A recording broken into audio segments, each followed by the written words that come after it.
vote sur l'Europe et où les Français ont voté non.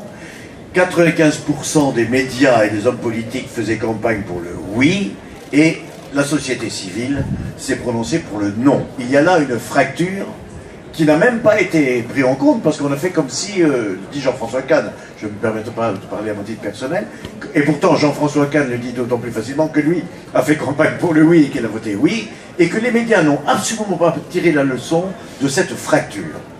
Non seulement ça, mais souvenez-moi, j'avais voté non à cette campagne, je faisais partie du camp des nonistes, et je me souviens des insultes... Vous étiez peu nombreux, hein, les nonistes, hein. Dans les médias, on était 55% quand même à la fin. Non, mais je parle dans les médias. Oui, bah, dans les médias, mais c'est bien le problème, c'est que les médias et les hommes politiques aujourd'hui ne tiennent leur pouvoir que par une violence perpétuelle.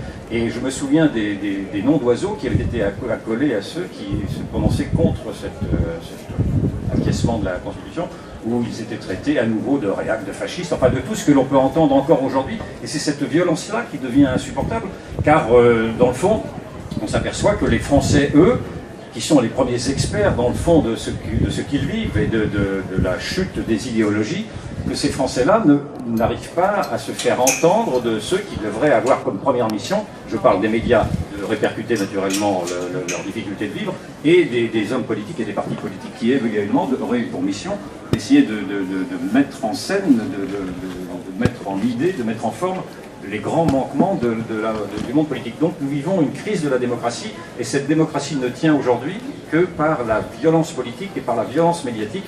Et vous avez ces mêmes recours à l'insulte qui se retrouvent aujourd'hui, par exemple, contre les électeurs du Front National, pour reprendre cet exemple qui est encore plus d'actualité. Vous voyez toute une partie aujourd'hui de la population qui se retourne vers Marine Le Pen. On juge ça bien ou mal, peu importe, mais enfin c'est quand même 25% d'un électorat qui a voté aux européennes.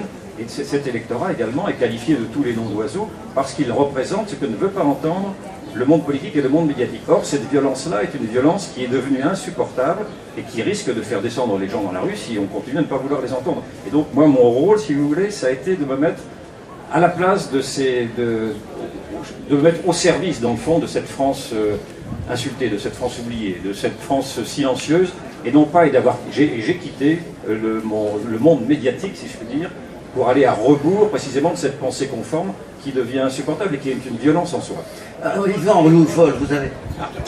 Paul Valéry qui va poser quelques questions, vous connaissez peut-être ce débat, et journaliste comme moi, président du club de la presse 06, et correspondant de notre revue de Nice du quotidien Le Monde. Alors vous avez fait un bloc-notes qui est très virulent, la violence d'État au secours de Hollande. Vous écrivez, je pense que c'est mieux de vous citer, à l'instar de Vladimir Poutine et de leur propagande russe qui voit des fascistes partout, chez les Ukrainiens en quête de démocratie, François Hollande recourt à une même violence d'État en réponse à la contestation grandissante de ces résultats. Et vous ajoutez, ce qui se met en place sous couvert d'un moralisme emphatique est une radicalisation.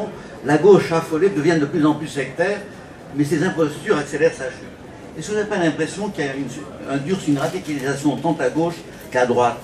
Oui, non, je parlais de la gauche en l'occurrence parce que c'était mon bloc-notes s'appuie sur des faits d'actualité, donc je suis dans l'immédiat d'actualité qui s'impose, mais j'aurais pu faire exactement la même analyse pour la droite, car dans le fond, nous assistons là à l'effondrement de tous les partis politiques. Et on pourrait même d'ailleurs maintenant parler du